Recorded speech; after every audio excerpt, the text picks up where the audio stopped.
برای مقصد تلویزیونی باید یه برنامه تیار کنیم اطراف همین چیننی پخته همین برای ما را مهمون برای در مهمون خونه خوب کنه پدلو دیگه گفتی جوی همه را ایزون نتیم بکلو جوی بریم تو شما رخصت نتیم گاب نمیزن اکوراتوس بیسد گاب نمیزن خیلی اومدیم کتیش تو را کردیم اصلا کنده ششتیم چک چک چک چک شما چی شما جماعت کردیم خونده چک چک گاب نمیزن خب باید میگم چک چک چک چک خفتن شیده است نه چویه اون بشنگی دارم هم تا شبار داشت بعد دیگه گاب زد اجازه هسته یا چی پرسم تو گوش نمونده یا دیگه خیلی وقت اجازه بدید خویا 4 روز درس خوندم یعنی اون گپ میزنم یعنی اون ذوهینه میکنم 100 تا دیگه دارم یک کلمه 15 دقیقه گپ میزنه 6 7 خطا داره خطای عمده مثلا در عقیده چند آدم دیگه اشتگی گوش میکنم اوه بچه زود ما باید بدونیم که این چی گفته است یه جا گفته است برای این ما دونستم باید ما درس بخونیم هر روز نیم ساعت 1 ساعت باید ما درس بخونیم حداقل گوش کنیم اهل سنت گوش کردن چی میگه دین از کجا میاد گپ کی را گرفته است او انسان از کجا گپ زده است به چه دلیل گپ زده است همینه که اگر عقیده انسان ضعیف باشه در حالت مشکلات به الله رجوع نمیکنه الا لله و انا الیه راجعون نمیکنه به حالت سختی انا لله و انا الیه راجعون نمیکنه صبر نمیکنه در همین حالت است که انسان باید چه میگم میکشه یک انسان دیگه خطی بودن در کوچک مثلا بعضی وقت مثلا میبینی امروز موده شدگی مثلا چی موده شدگی یک کس بیا ببینه که چون آدم اهل سنت ای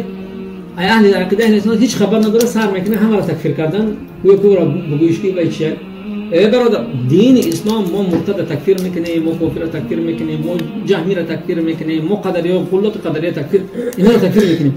لیکن مسلمان ما تکفیر نمیکنه فکر میکنه که به همون کارش او را تعریفش میکنه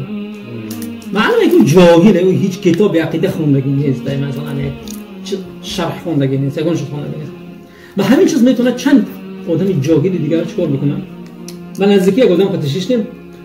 این کافره او کافره او کافره همون مسائلی که مردم تکفیر میکنن خودش داره اون چیزا واقعه سوالش دادم 3-4 تا سوالش دادم در همش واقعش در واقع شده ولی حکم چیه گفتم حکم تی چیه نمی چید بگم کافرت بگم یا مسلمان دروغ هم میگه میدونست میارم فراموش کردی بدتر شد چی بینی که خیلی دیگه کار شما نمیدونست گیجا درس خوندگی کی تره درس دادگی روسی خطی خوندگی این دلیل نمیشه علم دین علم عربیه زبان عربیه لغت عربیه چند کتابی فارسی که خوندم بودم با الله قسم 90% غلط درآمد وقتی که عربی رو بخونم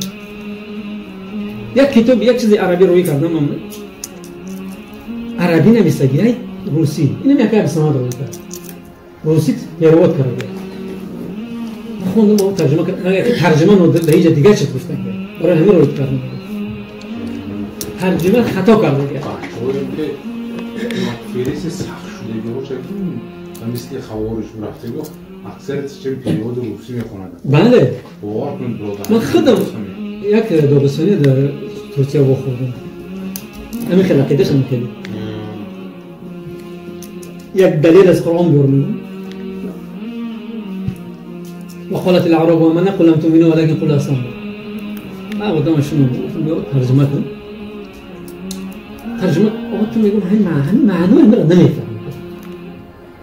اهل سنت ما میگه که